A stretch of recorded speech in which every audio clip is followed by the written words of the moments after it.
ওদের যখন হ্যাস্টিংসে নিজস্ব ছিল, অপারেশনাল অফিস ছিল, ঠিক নির্বাচনের আগে প্রার্থী তালিকা ডিক্লেয়ার করার পরবর্তী মুহূর্তে সেখানে একটা রক্তস্নাত অবস্থা তৈরি হয়েছিল। বিজেপি কর্মীদের মধ্যে ব্যাপক মারামারি এবং একটা অদ্ভুত সংকট তৈরি হয়েছিল নমিনেশনটা আদৌতে কে পাবেন, কোথায় পাবেন, কোন কোন কেন্দ্রে পাবেন।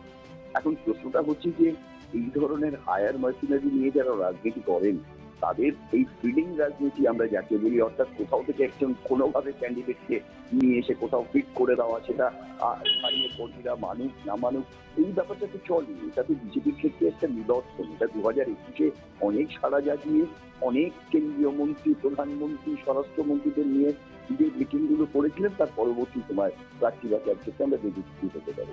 আর তারই পুনরাবৃত্তি এখন হচ্ছে, এখন আরো ব্যাপক আকারে হচ্ছে। তার কারণ বিভিন্ন পার্টি অফিস ভাঙচুর শুরু হয়েছে, বিভিন্ন নেতা কর্মীদের বাড়িতে আক্রমণ শুরু হয়েছে।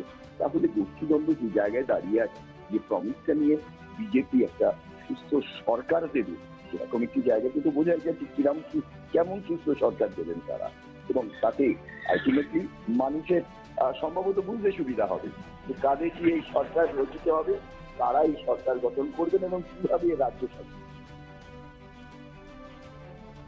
ফের প্রকাশ্যে বিজেপির অন্তরে দ্বন্দ্ব প্রার্থী ঘোষণার পরেই কার্যালয়ে ভাঙচুর করা হয়।